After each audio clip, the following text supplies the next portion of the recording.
ಆರ್ಯವೈಶ್ಯ ಸಮಾಜದ ಮಾಜಿ ಅಧ್ಯಕ್ಷರಾದ ದೊರಜು ರಂಗಣ್ಣವರು ನಗರೇಶ್ವರ ದೇವಸ್ಥಾನದ ಲೆಕ್ಕಪತ್ರ ಕೊಡುವಲ್ಲಿ ವಿನಾಕಾರಣ ಕಾಲಹರಣ ಮಾಡುತ್ತಿದ್ದಾರೆ. ಕೂಡಲೇ ಅವರು ಲೆಕ್ಕಪತ್ರ ಕೊಡುವಂತೆ ನಿಟ್ಟಿನಲ್ಲಿ ಇನ್ನೊಂದು ಯಾವುದೇ ಸಮಾಜದ ಮುಖಂಡರುಗಳು ಜಯನಗರದಲ್ಲಿರುವ ದೊರಜು ರಂಗಣ್ಣವರ ಮನೆಯ ಮುಂದೆ ಧರಣಿ ಸತ್ಯಾಗ್ರಹ ನಡೆಸುವುದರ ಮೂಲಕ ದೇವಸ್ಥಾನದ ಲೆಕ್ಕಪತ್ರ ಕೊಡುವವರಿಗೆ ನಾವು ಧರಣಿ ಹಿಂತೆಗೆದುಕೊಳ್ಳಲು ಎಂದು ಬಲವಾಗಿ ನಮ್ಮ ATVಯೊಂದಿಗೆ ಆರೋಪಿಸಿದ್ದಾರೆ. ಈ ಒಂದು ಆರ್ಯವೈಶ್ಯ ಸಮಾಜದ ಮುಖಂಡರುಗಳ ಭಿನ್ನಾಭಿಪ್ರಾಯ ಫಲ ಎಲ್ಲಿಗೆ ಬರುತ್ತದೆಯೋ ತಾರಕ್ಕೆ ಏರುತ್ತದೆ ಎನ್ನುವುದು ನಾವು ನೀವೆಲ್ಲ ಕಾದು ನೋಡಬೇಕಾಗಿದೆ.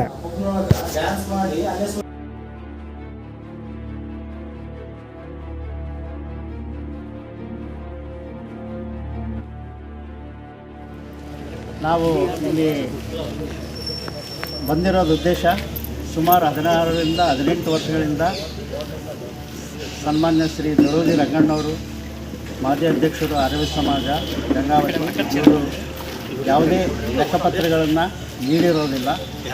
ಅನೇಕ ಸಾರಿ ಎಚ್ಚರಿಸಿದ್ದೀವಿ. 6 ತಿಂಗಳಿಂದಲೇ ಎಚ್ಚರಿಸ್ತಾ ಇದ್ದರೂ ಕೂಡ ಅವರು ಯಾವುದೇ ರೀತಿಯಾಗಿ ಸ್ಪಂದಿಸಿಲ್ಲ. ಲಿಖಿತ ಮೂಲಕ ಹೇಳಿದರೆ ಯಾವುದೇ ರೀತಿಯಾಗಿ ಸ್ಪಂದಿಸಿಲ್ಲ. ಆಮೇಲೆ ಅವರು ಅಷ್ಟಕ್ಕೆ ಸುಮ್ಮನಾಗಲಾರ್ದೇ ನಾವು ಲೆಕ್ಕ ಕೇಳ್ತೀವಿ ಅನ್ನೋ ಉದ್ದೇಶ ಇಟ್ಕೊಂಡು ಸಮಾಜನ 2 ಭಾಗ ಮಾಡಲಿಕ್ಕೆ ಹೊಂಟಿದ್ದಾರೆ. ನಾವು ಯೂಶ್ವಲ್ ಆಗಿ ಸಂಜೆ 6 ಗಂಟೆಗೆ ನವರಾತ್ರಿ ಉತ್ಸವ ಮಾಡ್ತೀವಿ. ಅವರು ಅದೆಲ್ಲ ಬಿಟ್ಟು ತಪ್ಪಿಸಿ ಬೆಳಗ್ಗೆ 12 ಗಂಟೆಗೆ ಉತ್ಸವ ಮಾಡಿ ತಂದೊಂದು ಗುಂಪು ಕಟ್ಕೊಂಡು ತಾನು ಸೇಫ್ ಆಗೋಕ್ಕೆ ಆ ಗುಂಪನ್ನು ಹಿಡ್ಕೊಂಡು ನಮಗೂ ಅವ್ರ ಗುಂಪಿನವರಿಗೆ ಹೊಡೆದಾಟ ಆಗ್ತಾಕತ್ತಾರೆ ಊರಲ್ಲಿ. ಆ ಒಂದು ಶಾಂತಿ ಕದಡಬಾರ್ದು, ಯಾಕೆ ಬೇಕು ಅನ್ನೋ ಉದ್ದೇಶದಿಂದ ನಾವು ಇಂದು ಇಲ್ಲಿ ಅನೇಕ ವರ್ಷಗಳಿಂದ ಯಾವುದೇ ಲೆಕ್ಕಪತ್ರ ಕೊಟ್ಟಿಲ್ಲ, ಜೀವಿ ಮಾಡಿಲ್ಲ, ಯಾವುದೇ ನೈತಿಕತೆ ಇಲ್ಲ ಅವರಿಗೆ. ಆ ನೈತಿಕತೆ ಮತ್ತು ಮಾತಾಡಬೇಕಾದ್ರೆ ಯಾವುದೇ ಒಂದು ಕ್ಷಣನೂ ಇರಬಾರ್ದು ಆ ವ್ಯಕ್ತಿ. ಆದರೂ ಅವರಿಗೆ ಮಂಡತನದಿಂದ ಹಂಗೆ ಕಂಟಿನ್ಯೂ ಆಗಿರೋದ್ರಿಂದ ಅವ್ರನ್ನ ಎಚ್ಚರಿಸೋಕ್ಕಾಗಿ ಸಾಂಕೇತಿಕವಾಗಿ ಇವತ್ತು ಬಂದಿದ್ದೀವಿ. 18 ವರ್ಷ ಲೆಕ್ಕಪತ್ರ ಕೇಳಲಿಕ್ಕಾಗಿ ಬಂದಿದ್ದೀವಿ. ಸಾಂಕೇತಿಕವಾಗಿ ಪ್ರಾರಂಭ ಮಾಡ್ತೀವಿ.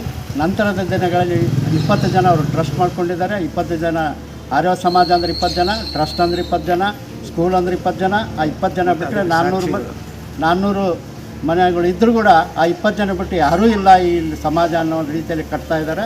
ಅದಕ್ಕೆ ನಾವು ಬೇಸತ್ತು ಯುವಕರು ಮತ್ತು ಸಮಾಜ ಸೇವೆ ಮಾಡಬೇಕಂತ ಇಚ್ಛೆ ಉಳ್ಳವರು ಸುಮಾರು ವರ್ಷಗಳಿಂದ ಬೇಸತ್ತಿದ್ದೀವಿ.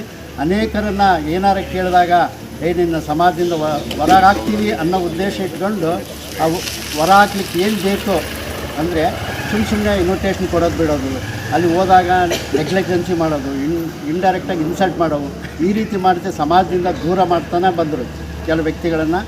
ಈಗ ಎಲ್ಲ ವ್ಯಕ್ತಿಗಳು ಸಂಘಟಿತರಾಗಿ ಸುಮಾರು 6ರಿಂದ 8 ತಿಂಗಳ ಹಿಂದೆ 10 ವರ್ಷದಿಂದನೂ ನಮ್ಮ ಈ ಪ್ರಸ್ತುತ ಅಧ್ಯಕ್ಷರಾದಂಥ ರೂಪಾರಾಣಿ ಮೇಡಮ್ ಅವರು ಸುಮಾರು ಅವ್ರ ವಿರುದ್ಧ 10 ವರ್ಷಗಳಿಂದ ಕೂಡ ಹೋರಾಟ ಮಾಡ್ತಾನೇ ಬಂದಿದ್ದಾರೆ. ಆದರೆ ಇವತ್ತು ನಾವೆಲ್ಲರೂ ಸಂಘಟಿತರಾಗಿ ಇದು ಹಿಂಗೆ ಬಿಟ್ಟರೆ ಇನ್ನೂ ನಮಗೆ ಭಾಳ ಆರ್ಯ ಸಮಾಜಕ್ಕೆ ಮಾರಕ ಇದೆ ಅನ್ನೋ ಉದ್ದೇಶದಿಂದ ನಾವು ಇವತ್ತು ಸಾಂಕೇತಿಕವಾಗಿ ಮಾಡ್ತಾಯಿದ್ದೀವಿ. ಅವರೆಲ್ಲರೂ ನಾವು ರಿಕ್ವೆಸ್ಟ್ ಮಾಡ್ತಾಯಿದ್ದೀವಿ ಮಹಿಳೆಯರಿಗೆ, ಆರ್ಯವ ಸಮಾಜ ಅಂದರೆ ಒಂದೇ ಅಂದರೆ ಆರ್ಯವ ಸಮಾಜ. 2 ಮಾಡಿ ಮಧ್ಯಾಹ್ನ ಪೂಜೆ, ರಾತ್ರಿ ಪೂಜೆ ಬೇಡ. ರಾತ್ರಿ ಅವ್ರ ಜೊತೆಗೆ ನಮ್ಮ ಜೊತೆಗೆ ಸೇರಿ ಅವ್ರು ಪೂಜೆ ಮಾಡ್ಬೋದು.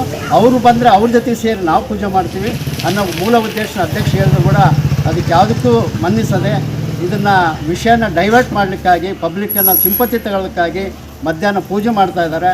ಇದನ್ನು ನಾವು ವಿರೋಧಿಸಿ ಇವತ್ತು ಲೆಕ್ಕಪತ್ರ ಕೇಳೋಕ್ಕೆ ದೊರಜು ರಂಗಣ್ಣವ್ರ ಮನೆ ಮುಂದೆ ಸಾಂಕೇತಿಕವಾಗಿ ಸತ್ಯಾಗ್ರಹ. ನಾನು ಆರ್ಯವೈಶ್ಯ ಸಮಾಜದ ಅಧ್ಯಕ್ಷರಾಗಿ ರೂಪಾರಾಣಿ ಮಾತಾಡ್ತಾ ಇರೋದು. ಇವತ್ತಿನ ದಿವಸ ನಾವು ಮಾಜಿ ಅಧ್ಯಕ್ಷ ರಂಗಣ್ಣವ್ರ ಮನೆ ಮುಂದೆ ಕುಂತಿರೋ ಕಾರಣ ಅಂದರೆ 18 ವರ್ಷದಿಂದ ನಮಗೆ ಸಮಾಜದ್ದು ಲೆಕ್ಕನೂ ಕೊಡ್ತಾ ಇಲ್ಲ, ಆಮೇಲೆ ಜೀವಿನೂ ಕರೆದಿದ್ದಿಲ್ಲ. ಇದು ಒಂದು 6 ತಿಂಗಳಿಂದ ನಾವು ಹಿರಿಯರ ಮುಖಾಂತರ ನಾವು ಅದ್ರದ್ದೇನು ಇದೆಲ್ಲ ರೂಲ್ಸ್ ಅದೆಲ್ಲ ಹೋಗ್ತಾನೇ ಇದ್ವಿ. ಯಾವುದಕ್ಕೂ ಅವ್ರು ಸ್ಪಂದಿಸಲೇ ಕಾರಣಕ್ಕೆ ನಮಗೆ ನಿನ್ನೆ ದಿವಸ ಮತ್ತು ಒಂದು ವಿಂಗಡಣೆ ಮಾಡಿಕೊಂಡು ಸಮಾಜದಲ್ಲಿ ಮಹಿಳೆಯರನ್ನ ಕರ್ಕೊಂಡು ಬಂದು ದೇವಸ್ಥಾನದ ಮುಂದೆ ಕೂತ್ಕೊಂಡು ವಿನಾಕಾರಣವಾಗಿ ಡಿಸ್ಟರ್ಬ್ ಮಾಡ್ತಾ ಇದ್ದಾರೆ. ಯಾಕಂದರೆ ನವರಾತ್ರಿ ಆಲ್ರೆಡಿ ನಾವು ಸಾಯಂಕಾಲ 6 ಗಂಟೆಗೇ ನಾವು ಮಾಡ್ತಾಯಿದ್ದೀವಿ. ಅವ್ರಿಗೂ ಹೇಳಿದ್ದೀವಿ ಬರ್ರಿ ನಾವೆಲ್ಲರೂ ಕೂಡ ಮಾಡೋಣ ಅಂಥೇಳಿ. ಇಲ್ಲ ನಾವು ಮಧ್ಯಾಹ್ನನೇ ಮಾಡ್ತೀವಿ ಅಂತ ಹೇಳಿ ಗುಡಿ ಕ್ಲೋಸ್ ಆದ ಟೈಮಿಗೆ ತಾವು ಬಂದು ಅದನ್ನೆಲ್ಲ ಡಿಸ್ಟರ್ಬ್ ಮಾಡ್ತಾ ಇದ್ದಾರೆ. ಸೊ ಅದಕ್ಕೆ ಇವತ್ತಿನ ದಿವಸ ನಾವು ರಂಗಣ್ಣವ್ರ ಮನೆ ಮಾಜಿ ಅಧ್ಯಕ್ಷರು ರಂಗಣ್ಣವ್ರ ಮನೆ ಮುಂದೆ ಬಂದು ಲೆಕ್ಕ ಕೇಳೋಕ್ಕೆ ಕುಂತಿದ್ದೀವಿ. ಇದಕ್ಕೆ ಸ್ಪಂದಿಸಬೇಕು ಅಂಥೇಳಿ ನಾವು ಅವ್ರನ್ನ ದಯವಿಟ್ಟು ಕೇಳ್ತಿದ್ದೀವಿ. ಇದಕ್ಕೆ ಯಾವ ವಿನಾಕಾರಣ ಯಾವುದೂ ಗದ್ದಲ ಮಾಡಲಾದೆ ನಮಗೆ ಸ್ಪಂದಿಸಿ ನಮಗೆಲ್ಲ ಲೆಕ್ಕ ಕೊಡಿ ಅಂತೇಳಿ ರಂಗಣ್ಣವ್ರನ್ನ ವಿನಂತಿಸ್ತೀವಿ. ಅವರು ಇಷ್ಟು ವರ್ಷ ಅಧ್ಯಕ್ಷ ಆಗ್ಬಿಟ್ಟಾರಲ್ಲ, ಕೊಡೋಕ್ಕೆ ಯಾಕೋ ಮನಸ್ಸು ಬರ್ತಾ ಇಲ್ಲ ಏನೋ. ಆ ವಾಸವಿ ಕೃಪೆಯಿಂದ ಕೊಟ್ಟರೆ ರಾಜೀನಾಮೆ ಕೊಟ್ಟರೆ ಇನ್ನು ವಾಸವಿ ಗುಡಿ ವೈಭವದಿಂದ ಕಟ್ತಾರೆ. ಎಲ್ಲರಿಗೂ ಬೇಕಾಗಿರೋದು ದೇವಸ್ಥಾನ. ಈ ಒಂದು ಗಂಗಾವತಿಗೆ 400-500 ಮನೆ ಇದ್ದಾವೆ, ಒಂದು ದೇವಸ್ಥಾನ ಇಲ್ಲ. ಅದೇ ಎಲ್ಲರಿಗೂ ಭಾಳ ಬೇಜಾರಾಗಿದೆ. ಎಲ್ಲರೂ ಭಾಳ ಬೇಜಾರು ಮಾಡ್ತಾರೆ, ಸಮಾಜದವರೆಲ್ಲ ಮಹಿಳೆಯರು. ಹಾಗಾಗಿ ದೇವಸ್ಥಾನ